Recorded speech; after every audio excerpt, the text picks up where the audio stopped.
out of the box session, as we call it. It won't be about academics, it won't be about science.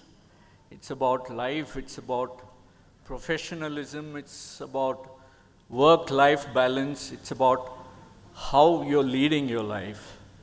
So we wanted to call it different things. So we've called it heart-to-heart talk for the moment, heart-to-heart conversation. And I'm interviewing two stalwarts in this session, half an hour each. And I would like to first invite Dr. Janakiram to the stage, please. Janaki. So the objective of this session is to get valuable insights from a senior successful professional colleague about the profession itself, and then request for some pearls of wisdom regarding work-life balance. So we've chosen Dr. T.N. Janakiram as the first interviewee. And we had Dr. Gustavo Haddad from Argentina, calling him the Michelangelo of skull-base surgery. He said, can we have a better round of applause than that? Don't forget, you are an architect, sculptor, and painter of endoscopic surgery. You are the Miguel Angel, and that's Michelangelo. So the first question to you, Janki, is tell us about your childhood and upbringing. Not everything about it, but some milestones that you would like to recall. So first of all, thank you for this wonderful session, out of the box thinking, and I think this is the first of its kind in AOICon. So I think I should thank all the academic team who actually framed it. Very nice, actually. So this is basically a TED talk for the juniors and also the upcoming ENT surgeons. I started my childhood in a very, very modest way, and my father was a tuition teacher, and my mother was a housewife, and we were very middle class, lower middle class family. And at one stage, we didn't have money even to live the family, and I've not had, an air condition till my second or third year MBBS. So that was the situation at my place. So by this point, I just want to convey that it is not necessary that you should always be rich to become big. So the shrubs can come from anywhere, and I believe that. So you were not born with a silver spoon. Yeah, not even with a spoon. No spoon now. Leave alone a silver spoon. So that is my childhood. Superb. Why did you become a doctor? What inspired you to become a doctor and then an ENT surgeon? Yeah, the thing which inspired me was my grandfather. My mother's father was an anesthetist, but very, a person who can't make money, that kind of anesthetist, like doing a lot of charity and this and that. So basically he used to tell me that, it's a very noble profession and things like that. And what actually drove me was my mother. My mother was a cancer patient, and she developed cancer when I was young, and so I wanted her to live. So I took her to various doctors, and the doctors said she will die. And then at one point I took her to one God, I call him God, Dr. Rajaram. He's an oncologist, and he operated, and till date my mother is alive. Oh, wow. That's why I thought I'll become a doctor. And an ENT surgeon? Why ENT? ENT, that's a big story. Actually, I wanted to become an orthopedician. And when I did my, after my MBBS, I put here in Tamil Nadu, we have to do orthopedics, the D ortho, that is diploma. Yeah. Only then you can do your MS. There's no straight MS. There was no straight MS. Right. So you imagine that I didn't have a, I put D ortho and DCH. So both are totally contrasting fields, but I put it. Then what happened is I didn't get my, in my first attempt, I didn't get my post-graduation. I became very depressed and I started crying and throwing a fit in my family. Then I met a friend called Arvind. I remember that. Anthony is here. He's my classmate. I don't know he's here. Yeah. So Arvind was my classmate. He said, boss, you will not get anything. Put the highest, that is top rated specialty first and the least rated specialty. So definitely you will get something. So I asked him, what is the top rated? He said orthopedics that time. What is the least rated? He said ENT. So I put D ortho and DLO. And my marks were just sufficient enough to get DLO. That's how it is, purely by accident, not by choice. Well, we like that accident. Orthopedics loss is ENT's gain, and we are happy where you are today. I want to comment Okay. one point for the juniors. Yes. I want to tell this. I Yeah. was very young, around 20 years, 21 years. I finished my MBBS. I did my special training in orthopedics. And that time, Dr. Farooq, he was my chief, and I was the youngest junior resident in that ward in Trichy Medical College. So my one habit was I used to read before the surgery. This I used to cultivate during my MBBS time itself. And there was a tendon injury, or a young girl with multiple tendon injuries. So Dr. Farooq said, tomorrow we are going to operate. That was a time when it was not very developed, you know, the plastic surgery and all was not very developed, well developed. So he told, tomorrow you're going to operate on this surgery. My habit is usually, that time there was no YouTube, this and all. When I studied, it was not very popular. I got somehow one article on that, I read it. Next day, there was a big crowd and Farooq asked, who is going to operate on this case? They were all top associate professors, then assistant professors. I was the youngest guy, and we had a meeting like this, my hand went up. Without my knowledge, my hand went up. He said, everybody were very angry. They said, what, this guy, this boy, how can he operate on a tendon injury with very advanced case? Then Farooq called me, hey, come here. Then I said, sir, I will try, sir. Everybody was angry. Next day, you see that Dr. Farooq, he said, Janakiram will operate. And I operated. And when I did the tendon stitch, there were mixed feelings. Some were happy, some were very, very unhappy. And so what happened, there was a big, then Farooq said, you see him, we'll see. Then I didn't know how to rehabilitate that injury. So what I did was I asked the plastic surgeon, then long time back, he said, boss, you have to immobilize, totally immobilize. Then I went, I studied again in the article, then I didn't have any idea. So I went to my house, went to my car shed. I didn't have a car, but there was a shed. That's how I lived. So I took a coat hanger and I broke that coat hanger and made one sort of a prosthesis, put a POP. Next day, I did that in the night. Next day, the whole ward is coming for rounds. Professor Farooq, he was a big guy, wearing a big coat and all, assistant associate professors. I was the youngest guy. And when he came inside, the patient is moving the 4 fingers. I attached 4 rubber bands to that hook. And Farooq was amazed. Yes. He said, Janakiram, this is you? He didn't even know my name. He said, you come here. Today, mark my word, whatever field you do, you will come up. Yes. So this is what he told me, and that gave me a solid impact. I thought, if we innovate, Yes. our name will come up. This is what I want to Fabulous. convey to the juniors. That's an amazing story.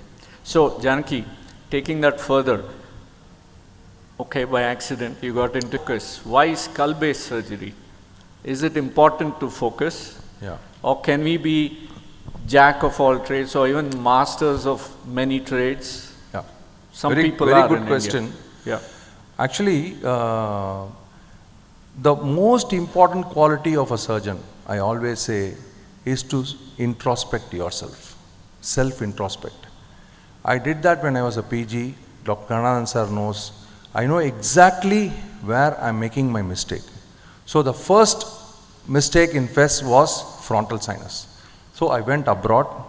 I was the first observer of Professor Sethi. I went to Sethi. So we will know how we are only when we travel wildly. There's not a center I have not visited. I didn't have money. I borrowed money from the bank. My father was a teacher. He borrowed some money. First I went to Sethi. Imagine. Then from there I went to Germany, to Draf, to Vigand. Then I went to America. You can ask me how I got the money. It's all borrowed. We had some cash, little bit I spent. America, I used to sit in the Singapore Outram Park outside and eat curd rice in a small tiffin box. And that is all a story. One patient sponsored me for that. So I visited Kennedy, Stankiewicz, then all this.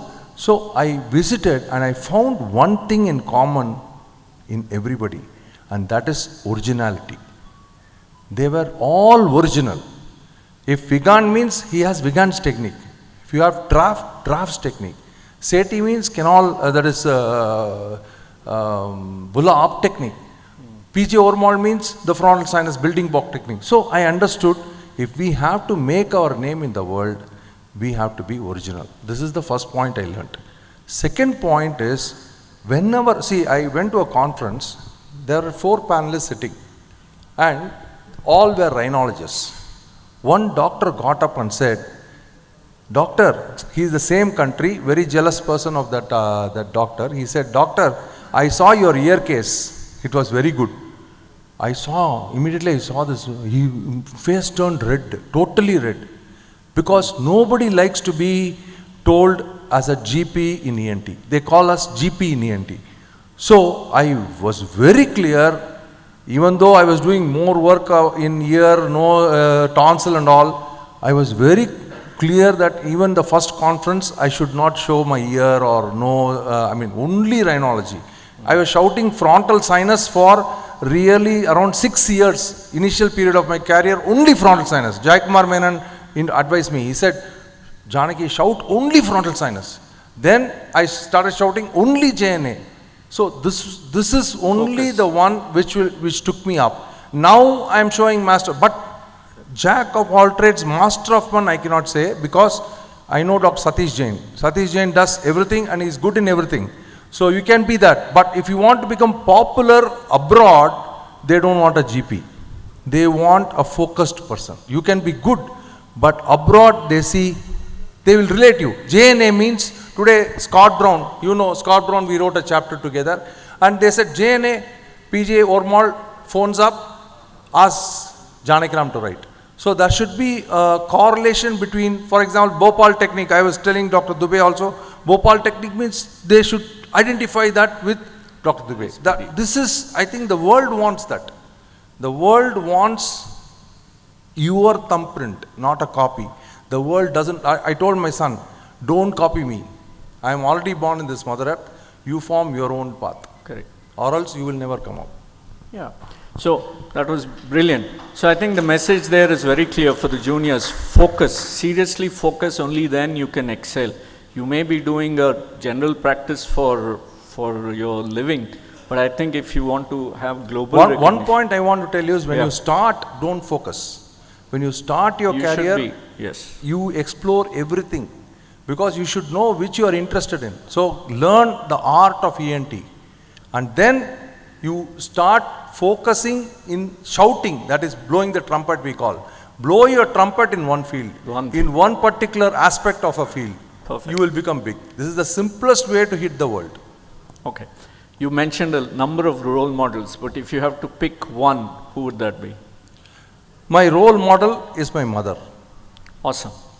Why? There is nobody greater than my mother, because there is nothing which she will have vested interest or anything like that. My first role model is my mother. माँ के ऊपर कोई नहीं है मेरा. What about going abroad? You just said you should go around. for training, for work, for residing there. This is for the PGs and junior consultants around here. Would you recommend that? Very good question. See, one thing, when I was in Madras Medical College, I used to compare myself with the next PG in Madras Medical College. So it was a small pond. Madras Medical College was a small pond. We compare among the frogs, compare among in the same pond. Then when you go to the state, we compare MMC with something. Then we compare with AIIMS Delhi or PGI Chandigarh. So if you take Indian level, you compare. So I believe that today I always tell my juniors, you compare yourself with an Italian. You compare yourself with an American. I exactly know what is happening in Italy in rhinology right now. Even today I am updated. In Italy, what is Brescia doing, what is Napoli doing, I know. So I always believe that go and get trained and flow in the whole world. Then only you can say you are good. People say I am good because my teacher taught me well. No, no, no, no. You cannot say you are good unless you see the whole world. How does Amin operate? How does Karao operate? How does Anderson operate? You should see, number one. Number two, for work, there is nothing like India. Believe me, if you take your plab, whatever you take, I have seen, I don't know if people are there in London or anything like that, I have seen the whole world, 43 countries I have seen. I am telling you, there is no more opportunities than India. India is the land of opportunities. Number three is permanent residency. Believe me, if you are an Indian and you go to any other country and settle down, you are a second degree citizen. You are not the same second citizen. Second class, third whatever. class. I'm sorry, not degree, I don't know what it is. You have worked in London, everywhere. Stay in India, get trained abroad, come back to India, work for your motherland. This is your motherland. It's not only noble, but also land of opportunities. The next question. Awesome. And you should be proud to say, I am an Indian. Wherever you go, you say, I am an Indian. I always put my flag and say, if anybody for that matter, if Dr. Sunil Dutt presents very well abroad in Endo Milano or Masterclass or Congress, I say, see, an Indian does it. We should feel proud because an Indian should never talk ill about another Indian. Have that spirit of we are Indians. This is very, very important. So the next question, Janaki, you're operating globally. You're helping a lot of not just ENT surgeons, neurosurgeons abroad do all these complex skull-based cases. Dubai, for example, Malaysia, Philippines, Brazil. Do you have a global medical license and indemnity insurance? How does it work? Yeah, one thing I will tell you is for pre-COVID, I have operated in roughly around 40 countries. 40 countries I have operated.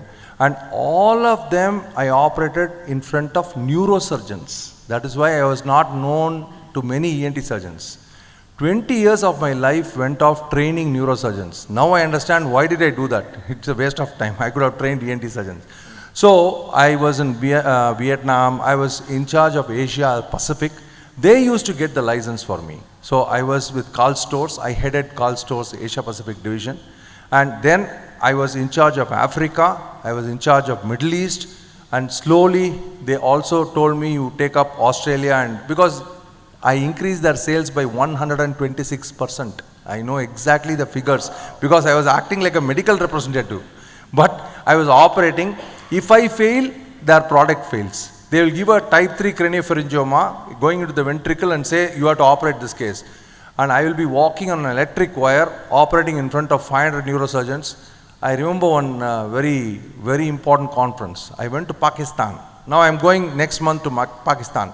There was a professor called Professor Sattar. Sattar is supposed to be such a big name in Pakistan. He is a neurosurgeon who owns several linacs, several scans, things like that. I was very small then, 10 years back. He asked me, hey, who are you? I said, I am from India, I am an ENT surgeon. ENT? How many pituitaries have you done? I said, boss, around 150. I have done 5,000 pituitaries. What are you going to teach me, man? I said, boss, I've been called by Karl Storz, that's why I have come here. Then he said, okay, go, I will see you. Then next day I operated. Believe me, this happened in Karachi, Pakistan. I remember, I'm going to the same place after 10 years. He said, I want to come to you as a resident, a chief neurosurgeon. He said, I will come to you as a resident. And that is what I always say, don't talk, your work will talk. Your work will talk, that's it. What about insurance? Insurance, they take indemnity, my company takes indemnity. Now in Dubai, I am playing it very, very, very careful.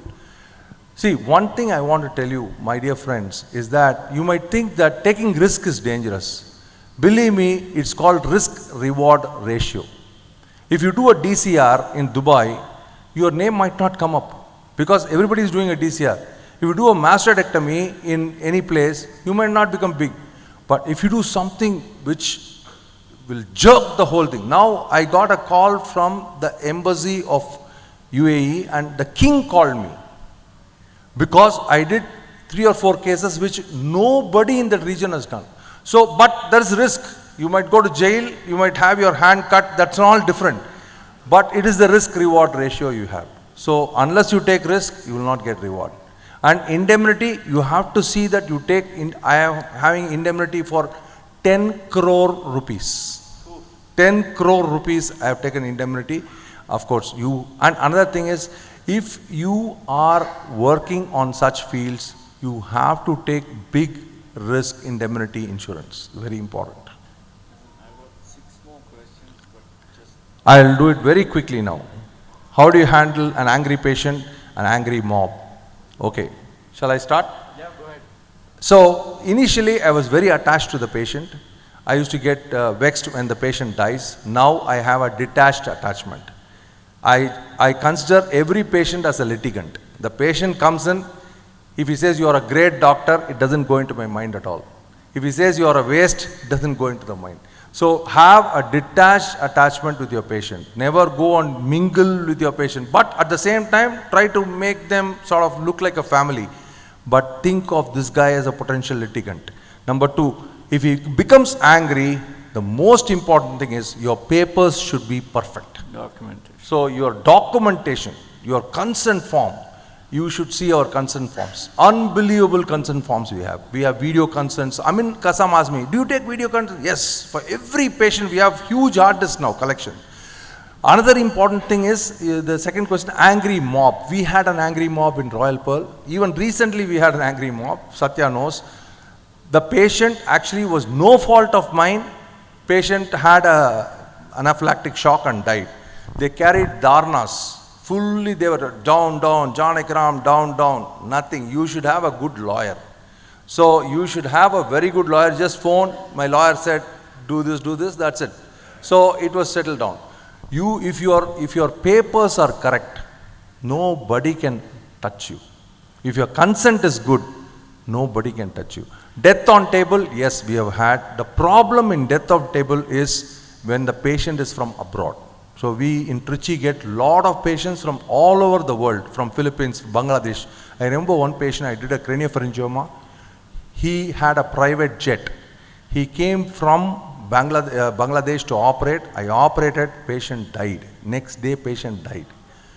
Immediately, I knew this guy is going to... I had to go to Bangladesh next month to operate on neurosurgical meeting.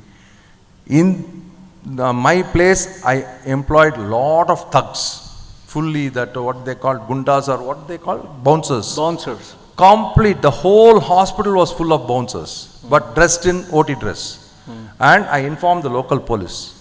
So we have to do all that because that guy is so influential. And when I went to Bangladesh, I informed the Bangladesh police. I am coming, take care of me. If I die, you are responsible. So I got everything in written. So this is all the risk you have to face. If you don't face risk, you are not taking risk. Very, very simple. So, and all these are video consents, yes, like you alluded to already. Yeah. Okay.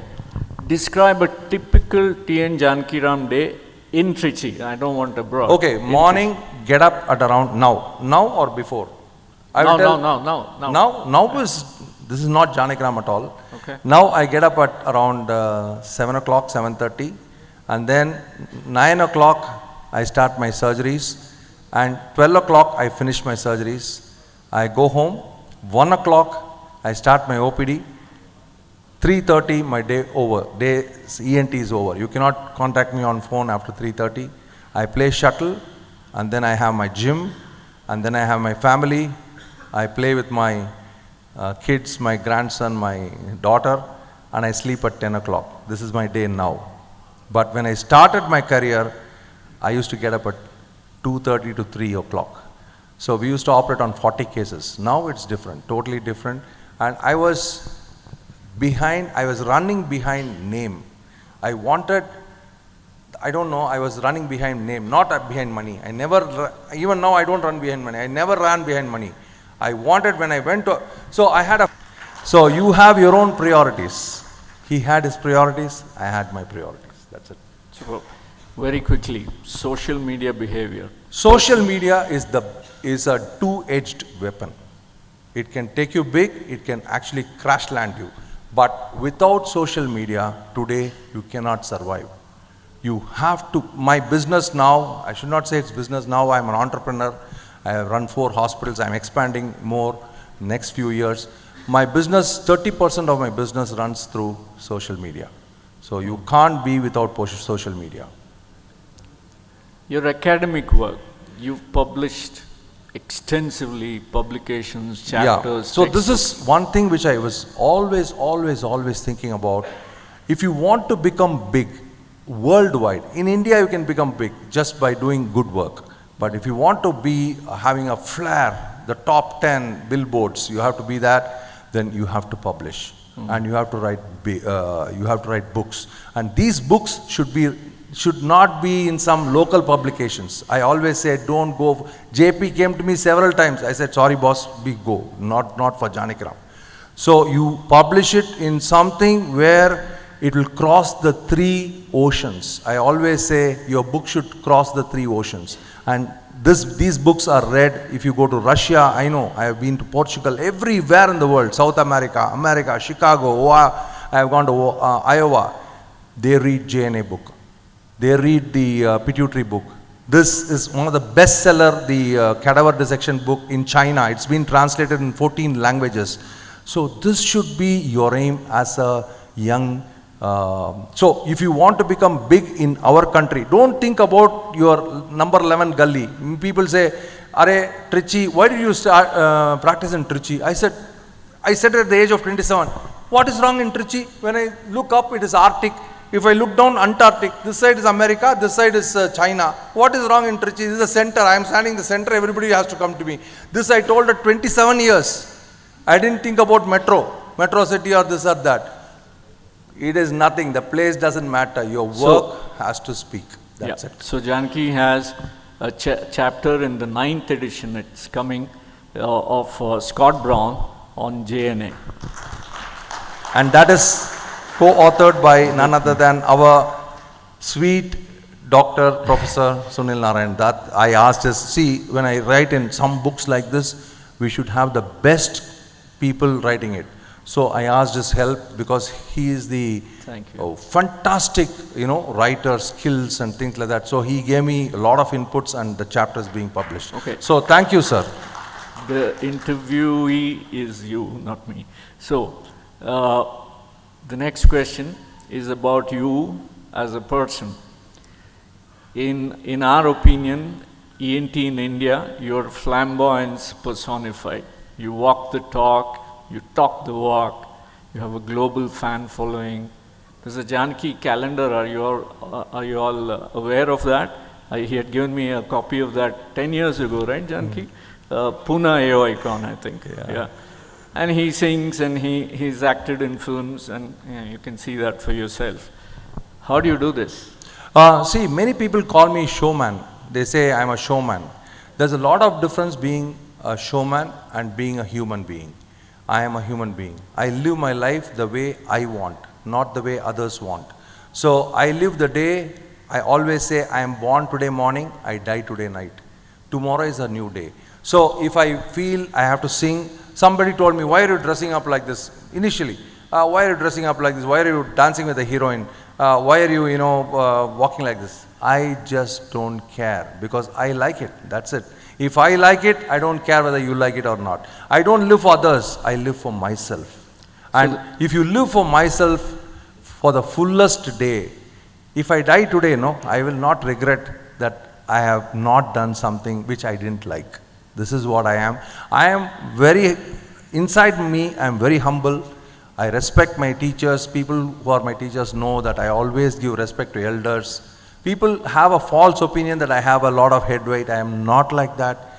I am just what I am, but I live my life king size. That's all. So, any regrets?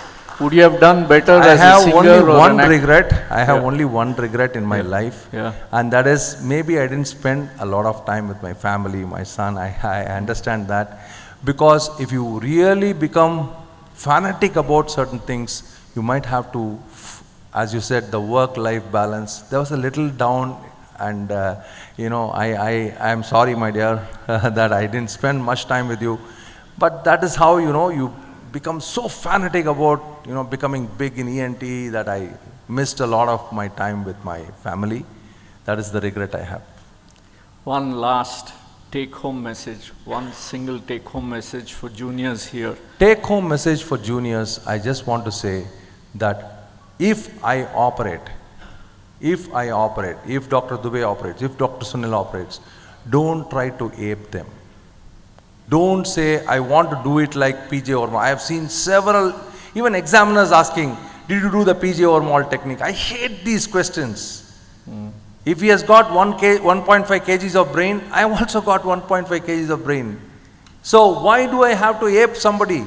If he does a flap that way, I can do a flap in a different way. But only thing is, you're patient, you should give complete results. It's not that you deviate completely from science. You should not be a duplicate. Hard work with direction, that is, use your brain. Surgery, many people say surgeons are, you should have less brain, physicians should have more brain. No, surgeons should have more brain.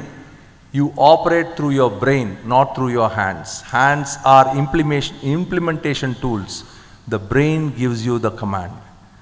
Thank you very much. So ladies and gentlemen, half an hour is not enough to interview a person like Janakiram. I'm sure you gathered that. I think I did my best. Wonderful, Janaki, for all those pearls of wisdom. Thank you very much. He has a flight to catch. We'll let him go. Yeah, I really thank the AOI for always supporting me, and a big bow to the whole AOI team, and also to you, sir. Thank you.